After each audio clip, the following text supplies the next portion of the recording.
Hola, soy Jorge Ardila para el programa de tutorías y en este video vamos a estar trabajando en un problema de dinámica. Es el problema donde tratamos el impacto de dos cuerpos y nos especifican un coeficiente de restitución. Entonces, el enunciado está en pantalla y antes de comenzar solamente quería decirles que vamos a estar haciendo un procedimiento muy general. Espero que puedan reproducir un pedazo del procedimiento que vamos a seguir o puedan sacarle información para los problemas que ustedes hagan durante su estudio. Vamos a estar tratando de explicarlo todo y como de que todo sea claro, ¿vale? Entonces, para la solución de este problema yo propongo que primero miremos el boceto que nos dieron y tratemos de predecir cómo se va a comportar el sistema después de la colisión. Yo sé que si viene la esfera de arriba para abajo y se choca contra la cuña, contra esta superficie inclinada, pues la esfera después de la colisión tal vez haga algo como esto. ¿Cierto? Va a tomar como una trayectoria curva, mientras que la cuña va a estar obligada, porque está restricta por el piso, de moverse de izquierda a derecha, ¿cierto? Pero ¿qué es lo que pasa realmente durante la colisión? Entonces vamos a volver a dibujar ese sistema, como podemos poner la esfera aquí y podemos poner la cuña, no, de esta manera, para el otro lado. Y entonces lo que pasa es que cuando la cuña y la esfera entran en contacto, se empieza a formar una fuerza normal entre ellas dos, algo así.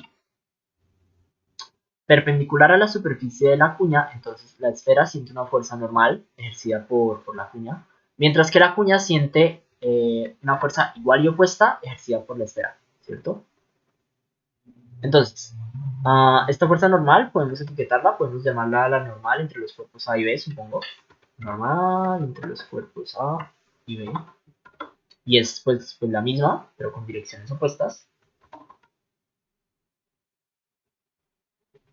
Y otra fuerza que sentía pues, el sistema, aunque sea solamente la cuña la que la siente, es la normal del piso. Por la cuña está reposando en el piso, ella siente una normal perpendicular al piso, o sea, vertical, que la sostiene. Y básicamente es esta normal que produce que incluso después del impacto, o sea, que después del impacto la cuña solo se pueda mover horizontalmente. Entre comillas sería ella la que nos ajusta las cuentas. Sin embargo, en el procedimiento que vamos a desarrollar, vamos a ver que podemos quitárnosla de encima. Esta normal que no conocemos, que no nos interesa mucho porque no nos están preguntando por ella.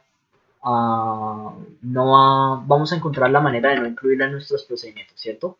Bien, entonces voy a despejar este dibujo y vemos una cosa. Yo sé que la cantidad de movimiento de un cuerpo la cambia un impulso, ¿cierto? Una fuerza que actúa durante un periodo de tiempo. ¿Y qué es lo que pasa con la esfera durante la colisión? Vemos que tiene una fuerza normal, pero en la dirección perpendicular a esa fuerza no hay nada, no hay componente. Entonces, de pronto, establecer esas dos direcciones, la dirección normal y la dirección perpendicular, que la vamos a llamar tangencial, podemos sacarle información, podemos sacarles información para resolver este problema. Entonces vamos a dibujarlas en el esquema que teníamos inicialmente. Sería una cosa como esta. A lo largo de la superficie tengo la tangencial, ¿cierto? Le puedo poner su etiqueta T de tangencial. Y perpendicular a ella pongo la dirección normal. Así, que la etiqueto también. Normal. Y me la llevo para abajo. Bien, entonces,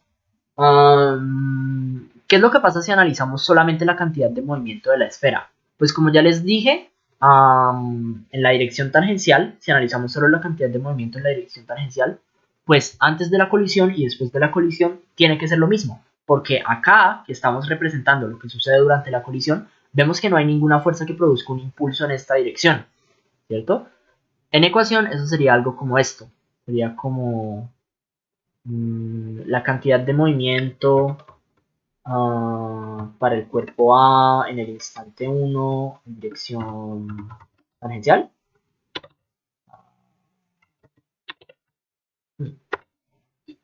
No sé, podemos ponerlo con un superíndice en dirección tangencial. Es igual a la cantidad de movimiento también para el cuerpo A en el instante 2 en dirección tangencial, ¿cierto?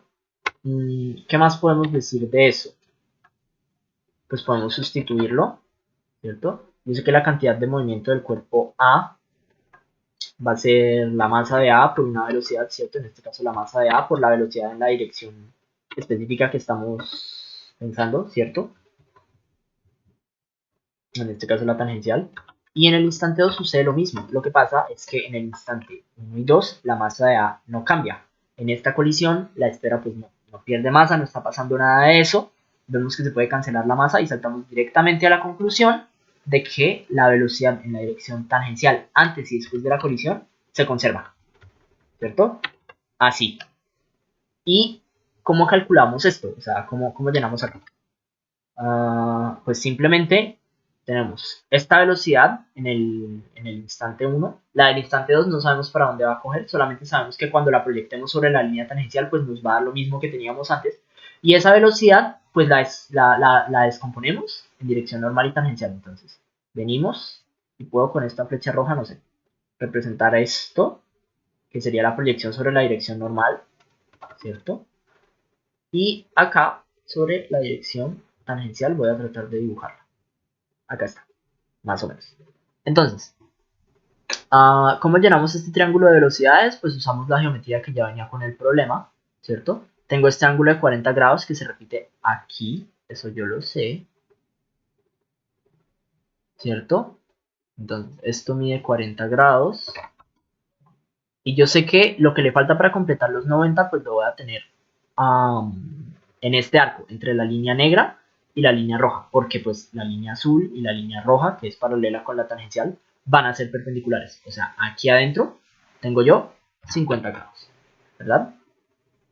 Entonces, esta proyección vale esta flecha que yo tenía antes, que mide, si mal no estoy, me sería el modo fácil. Vale 10 metros sobre segundo, si mal no estoy. 10 metros sobre segundo. Ok. 10 por lo proyecto sobre el cateto adyacente, coseno de 50 metros sobre segundo. Sobre ese. Y sé que eso va a ser igual a... Hacemos la cuenta de una vez. 10 por coseno de 50. Que me da...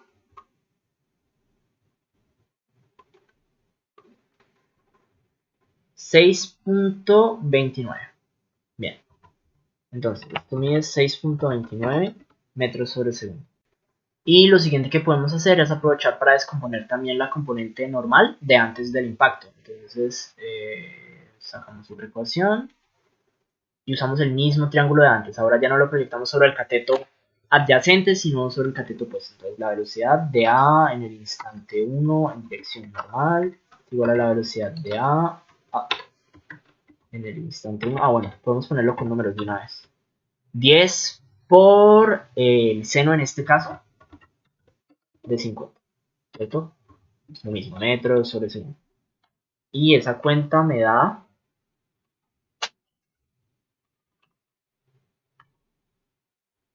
7.66.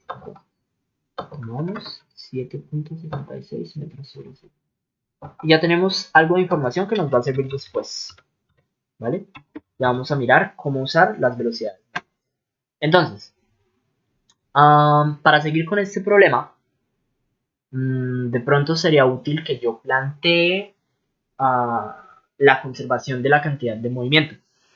Y me sirve mucho, estoy muy interesado en hacerlo en la dirección X. Yo sé que como tal la conservación de la cantidad de movimiento me dice lo siguiente.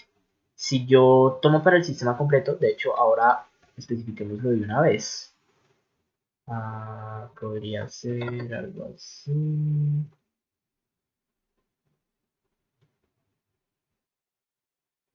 Conservación de la cantidad de movimiento sistema completo. Yo sé que la ecuación completa me dice que como vectores yo tengo que la cantidad de movimiento en el instante 1 más el impulso del sistema completo entre los instantes 1 y 2 va a ser igual a la cantidad de movimiento final del sistema, L2, ¿cierto? Como yo sé que esto se cumple vectorialmente, yo sé que se cumple si lo proyecto en cualquier dirección que yo quiera. Pero ¿qué tiene de especial si yo lo proyecto en la dirección X? Pues que cuando yo proyecte el impulso producido por la normal del piso, voy a tener 0, porque la normal del piso es vertical. ¿Y qué otra ventaja tengo? Pues que la fuerza normal que se forma entre los dos cuerpos al momento del impacto son iguales y opuestas. O sea que el impulso, si yo estoy analizando el sistema completo, va a ser 0 cuando yo lo tome en dirección X, ¿cierto? Porque lo que yo proyecte acá con lo que yo proyecte acá se van a anular y acá la proyección me da 0. Entonces, la siguiente ecuación que yo puedo agregar sería algo como esto. La cantidad de movimiento en el instante 1, pero en dirección X, va a ser igual a la cantidad de movimiento en el instante 2 en dirección X también, sin necesidad de agregar ningún impulso. Entonces, ¿cómo lleno esa nueva ecuación? Tengo que mirar qué tengo para la esfera en el instante 1 y pues para la cuña también. Y en el instante 2 que tengo para la esfera, después que se chocó, después que cogió esa trayectoria curva, que aquí ya la borramos. ¿Y qué pasó con la cuña que cogió hacia la derecha? ¿Cierto? Entonces, de pronto puedo utilizar, no sé, estos dos dibujos de acá. Concretamente solo la esfera, solo la cuña. Algo así. Bueno, está bien. Tenemos que despejar el dibujo de la esfera. Esto y esto lo borramos. Y en un solo dibujo voy a dibujar el antes y el después, ¿cierto? El instante 1 y el instante 2. En rojo el instante 1 y yo creo que en verde el instante 2. Entonces, en el instante 1 ¿qué tenía yo en la esfera? Tenía la esfera con una velocidad así, hacia abajo. Y en el instante 1 ¿qué tenía yo para la rampa? No tenía nada, porque estaba quieta. Mientras que en el instante 2 para la esfera yo tenía, al igual que habíamos dibujado aquí antes, tengo esta velocidad tangencial que se conservó. Y tengo una velocidad normal. Como dije, la voy a cambiar de color, la voy a poner verde. Y tengo una componente normal que no sé cuánto mide, pero recordando que yo creía que la esfera iba a coger como así, porque obviamente se tiene que alejar de la rampa después de la colisión, pues yo sé que no va a ser como antes. Antes estaba como así, como apuntando hacia la n, digamos. Ahora va a ser al contrario. Sé que va a ser una velocidad normal en el instante 2 que va a apuntar de esta manera. Como así más o menos. Y que es perpendicular con esta. La rampa, como ya dijimos en el instante 1, pues no tenía nada, estaba quieta. Y en el instante 2 lo que va a pasar es que se va a mover de izquierda a derecha. Algo así. ¿Cierto? Y más concretamente, ¿qué es lo que pasa con este movimiento hacia la derecha? Pues en realidad ese movimiento hacia la derecha resulta, o bueno, ese movimiento hacia la derecha yo sé que va a suceder y sé que lo podría descomponer también en la dirección normal y tangencial, ¿cierto? Siempre y cuando, estos los voy a poner negros por la ocasión, siempre y cuando estos dos vectores que son perpendiculares sumados me den un vector que tenga componente vertical 0, un vector que sea horizontal, ¿no? Algo así me haría. Yo sé adicionalmente que por ejemplo, este ángulo de aquí, ¿cuánto sería? Si mal no estoy, serían 50 grados, ¿cierto? Porque yo aquí, vamos a dibujarlo rápidamente. Yo tendría, por ejemplo, yo podría aquí extender una línea horizontal y tendría aquí también 50 grados. Eso se extiende, se extiende, se extiende y es ese ángulo que tenemos acá. Luego me traigo estos 50 grados para acá. Simplemente. ¿Cierto? Eso lo vamos a usar después. Por el momento me interesa lo que está pasando en X. ¿Cierto? Entonces, L1 en X, la cantidad de movimiento del sistema en X en el instante 1, o sea, antes del choque. ¿Qué tenía yo para la esfera? Que luego se lo tengo que sumar a lo de la cuña. Pues para la esfera yo tenía una velocidad que era totalmente vertical, o sea que en X tengo 0, y la cuña estaba quieta, o sea que tengo 0 también. Tengo 0 en el lado izquierdo de mi ecuación. Y en el lado derecho, ¿qué tengo? Pues para la esfera tengo un par de vectores que si yo los proyecto encima del eje X, van a estar apuntando de derecha a izquierda, o sea, van a estar negativos los dos, ¿cierto? ¿Y cómo los proyecto? Pues podemos usar también este triángulo que yo tenía acá. Por ejemplo, este ángulo de 50, ¿dónde lo voy a tener? Si yo sé que esto está a lo largo de la superficie, quiere decir que este ángulo de acá es de 40. Ya dibujamos cuál ángulo. El ángulo que se forma entre esta línea verde y puede ser esta línea que yo voy a dibujar acá extendida. Esta línea de acá va a ser de 40. Y como estas son perpendiculares, pues ese ángulo de 40 se supone que es una línea vertical. Ese ángulo de 40 lo voy a tener también acá. Entre esta línea vertical y esta línea verde de acá. O sea, lo que yo tendría sería menos, por el motivo que ya les dije, la masa de A mayúscula, multiplicada por la velocidad de A en el instante 2 en dirección. Esta sería la tangencial, esa la conozco. Multiplicada por, ¿qué? Por el coseno de 40 grados, si mal no estoy. Menos, porque el otro vector también es negativo, hagamos un poco más despacio. La masa de A, de nuevo, por la velocidad de A en el instante 2. En dirección. En esta ocasión, pues esta es la velocidad normal. Y para pegarla contra el eje X tengo que usar el seno de 40 o el coseno de 50. Son lo mismo. Entonces, coseno de 50. No sé, seno de 40. No. Nos perdemos menos. Y me falta sumarle lo que tenga la cuña en X. Veo que tengo una velocidad de izquierda a derecha. ¿Cierto? Una velocidad de izquierda a derecha. O sea, positivo. Y como la resultante es en X, y eso es lo que a mí me interesa hallar, yo creo que mejor cojo la resultante antes de descomponerla, ¿cierto? Antes de descomponerla en normal tangencial. Más la masa de la cuña B por la velocidad de la cuña B en el instante 2. Y despejemos el espacio. Podemos coger todo este dibujo, traérnoslo para acá. Bien, entonces, ya saqué la ecuación de la conservación de la cantidad de movimiento para el sistema completo. Y yo sé que esto lo tengo, porque lo calculé antes, me dio acá un valor. Aquí está. Y el resto no lo sé. El resto no lo sé porque, a diferencia de la dirección tangencial, en la dirección normal yo sí tengo un impulso. No puedo plantear la conservación de la cantidad de movimiento, perdón, para la esfera sola en la dirección normal y concluir algo tan útil como acá. Porque acá sí tengo un impulso de una fuerza que no conozco. Me conviene no estar planteando ecuaciones que incluyan esa fuerza. Ok, entonces, como decía, acá tenemos una cosa que conozco. Acá tenemos una cosa que no conozco. Voy a tratar de ponerle una X. Y la velocidad de Ben2 también es otra cosa que no conozco. ¿Cierto? Entonces, tengo una ecuación con dos incógnitas. Y para completar esa ecuación, voy a utilizar el coeficiente de restitución. Entonces, recordemos que es el coeficiente de restitución. Pues es un cociente. Voy a escribir una fracción cualquiera y después la voy a despejar. Entonces, ¿qué tengo yo en ese cociente? Tengo en el numerador la velocidad relativa de alejamiento de los cuerpos, cómo se alejan ellos después de chocar.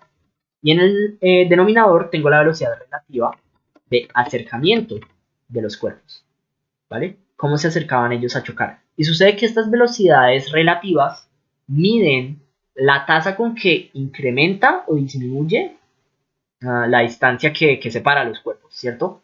Que los separa antes de chocar, que pues se va disminuyendo cuando van a chocar, se acercan. Y cuando se chocan, después del choque, pues se alejan. Es lo que yo tendría en el numerador. ¿Ok? Bien. Entonces, para este problema, ¿qué tengo yo como acercamiento de los dos cuerpos? Bueno, no sé si ya lo mencioné, pero eso se mide sobre la dirección normal. siempre se mide sobre la dirección normal todo lo que concierne el coeficiente de restitución. Por eso es importante tener este eje a la mano, guardarlo en mente, tenerlo en mente cuando empecemos a completar las ecuaciones de nuestro problema. Entonces, ¿qué teníamos como acercamiento? Pues la cuña estaba quieta, porque aquí tengo el rojo no tengo nada rojo, y la esfera se acercaba a la cuña. ¿Con qué velocidad se acercaba? Pues aquí es donde usamos la velocidad normal, ¿cierto? Que no hace falta sumarle nada, no hace falta sacarle la diferencia con nada, porque la cuña tenía cero. Y para el alejamiento, ahí sí, ¿qué va a pasar después del choque?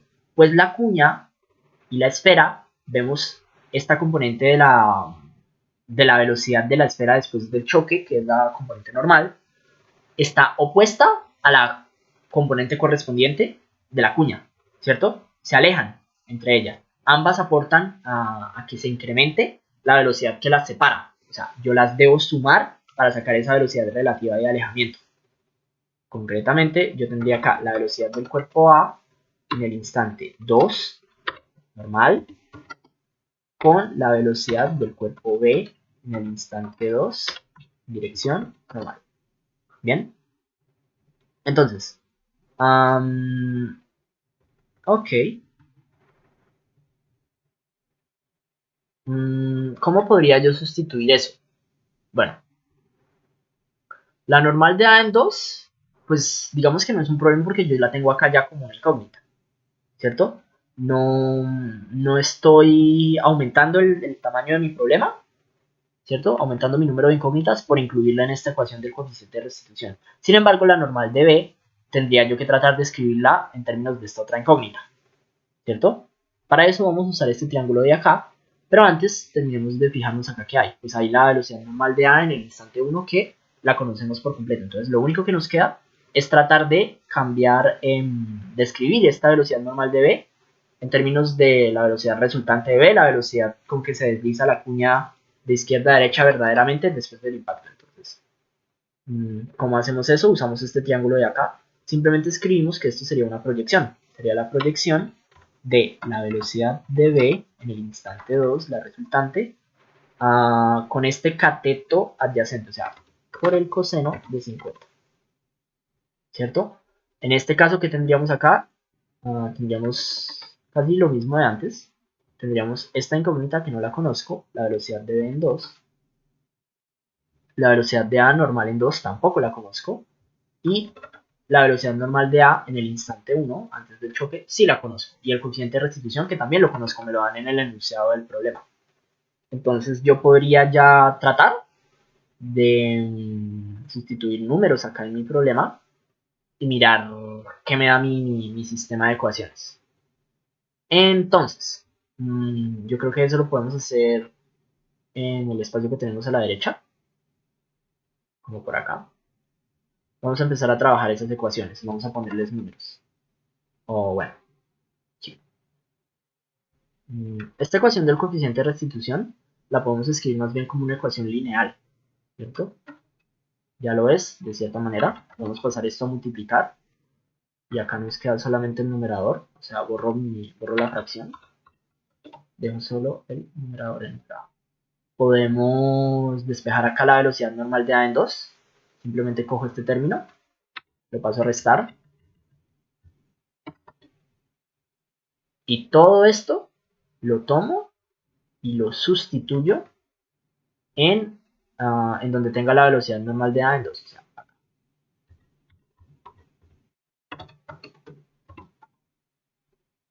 Por ejemplo. Y acá puedo coger esta ecuación y ya meterle todos los números que yo conozco. Por ejemplo, la masa de A, recuerdo que es 3. La velocidad de A tangencial en el instante 2 la conozco, la tengo acá, 6.29. Coseno de 40 es una constante, aquí tengo otra vez la masa de A que vale 3, el coeficiente de restitución valía 0.8. Velocidad de A normal en 1, esa también la tengo. Si mal no estoy, valía 7.66. 7.66. La velocidad de B en 2 es una incógnita, coseno de 50 son constantes, todo esto. La masa de B que vale 7, si no estoy equivocado. Y otra vez la misma incógnita que tengo antes. Tengo una sola ecuación con la incógnita B, BB2, ¿cierto? Entonces esta es una ecuación ya sencilla de solucionar. No sé si hacer todas las cuentas por separado o solucionarla de una sola sentada. Ah, vamos a solucionarla de una sola sentada. Entonces, cuando yo despejo mi única incógnita de esa ecuación, ya les digo que me da. Entonces, 0 igual a menos 3 por 6.29 por el coseno de 40 menos 3 por un paréntesis grande. Hay que tener mucho cuidado si van a hacer esto a mano, de hacer bien las distributivas y todo eso, para que no les pasen desgracias, digamos. Entonces, bueno, prestar mucha atención, ¿no? Por el seno de 40 más 7 por mi incógnita otra vez. Listo. Despejé mi incógnita y me dio que la velocidad de la cuña, que copié mucho para poco, velocidad de B en 2, la velocidad de mi cuña después de la colisión, va a valer 3.19 metros sobre segundo. Sí, metros sobre segundo. A pesar de que no le puse las unidades en ningún lado al... Madre.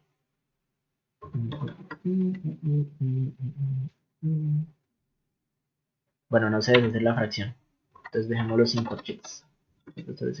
A pesar de que no le puse las unidades a las cuentas a medida que le fui sustituyendo los números, es importante que recuerden que si yo meto metros sobre segundo en algún lado, mi respuesta ya me va a quedar en metros sobre segundo desde que yo no la confunda con otra cosa. En este caso creo que yo solamente tenía esto en metros sobre segundo y esto, que eran las velocidades, esta la tangencial y esta la normal, entonces no pasa nada, mi respuesta me va a quedar con esas unidades y se terminó el problema.